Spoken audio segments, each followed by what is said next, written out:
to the court arena where people say, hey, we never knew. So the warning is now on from what you just said that is happening in the bond market, that this is the time to sit down and fashion out how that market is going to run, because it will come to the public arena. Just like they are now doing for the margin trading. They are now bringing the rule after the damage has been done. Central Bank and SEC have come out with a rule. They have issued the exposure draft for people to comment, and then on margin trading. So I think they should also come out now before we all jump into bonds, that the fixed income securities, and come out with something like that so that we'll be able to have an organized market rather than a market that is dependent on whims and caprices of the traders. We're in a very state now where the laundry house is full with so many cleansing. You have the stock exchange issue to deal with. Then the SEC is also handling the 260 violators. If you ask, we captioned them here, the 260. That's the identities have been released in phases, as it were. Then you have a number of other issues that hasn't been fully cleared up. So you think the SEC is capable of handling all of these at once moving forward?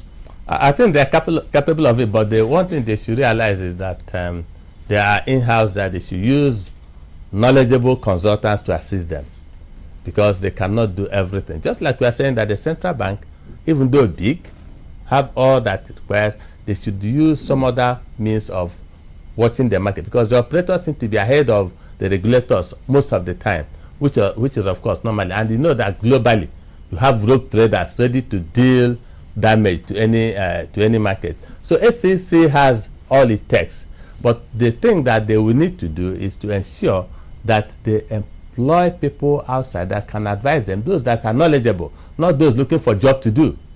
What we found in our system is that those looking for job to do make the loudest noise, and then they get recognized and people use them. At the end of the day, they still come out with garbage in, garbage out. So I think unfortunately for now, like I said, they will need to be circumspect. They will need to look at what is happening in the total system. They will need to look behind and use it to correct what has happened so far. I think they have all that it takes. But then the next thing is, if you have all that it takes, do you have the way to really go full detail? I was about to, let me put in a very quick question there. Does it look like at the end of all this noise cycle, it's going to go quiet and nothing will happen? I hope something will happen. It will be difficult for us not to have something happening. It has started happening already, but then it has to go full cycle. When you were reeling out those who have been mentioned, I tried to tell you, look, there has always been a council of the exchange. Everybody must be mentioned. You don't do it selectively. What I see so far is a selection. So we shouldn't do selective justice. And it's not right. SEC shouldn't do that. That's right. So like you mentioned about the 160 or 260 operators that they are bringing out in phases. Why do you do that?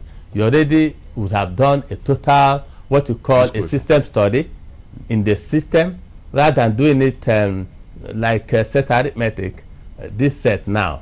And then by the time you know it, you find that you have a mumbo jumbo of issues that you need to address. Because what they are saying, manipulation is manipulation. Everybody manipulated, you must bring them all at the same time. But in doing that, you must follow due process so that you do not get messed up, because some of them you accuse probably go to court, and when they go to court, you find yourself not having anywhere to stand.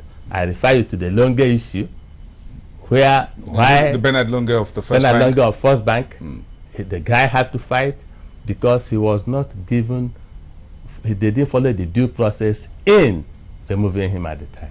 And he got justice at the end of the day. And he went on with a pile of cash. Honestly, that's what it is.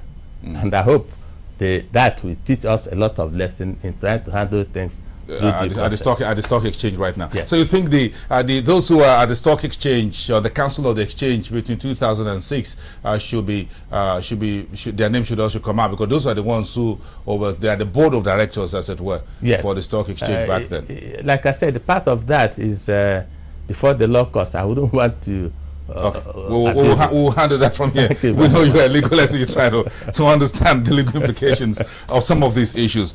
We thank you very much for finding some time to come here this morning, Okechukwu Unegbu. Despite your busy schedules, we understand and we appreciate you being here. Okechukwu Unegbu, the CEO and Head of Trading at Maxivon Securities, former president of the Chartered Institute of Bankers of Nigeria, and an attorney at law in commercial law practice. Let's take a very quick break. When we come back, we're going back to the markets, and we got to tell you, is it springtime in Springbank Nigeria PLC? The numbers came out yesterday. That's one of the bank that came out of the bank consolidation period. Very surprising, positive Q3 numbers from Springbank.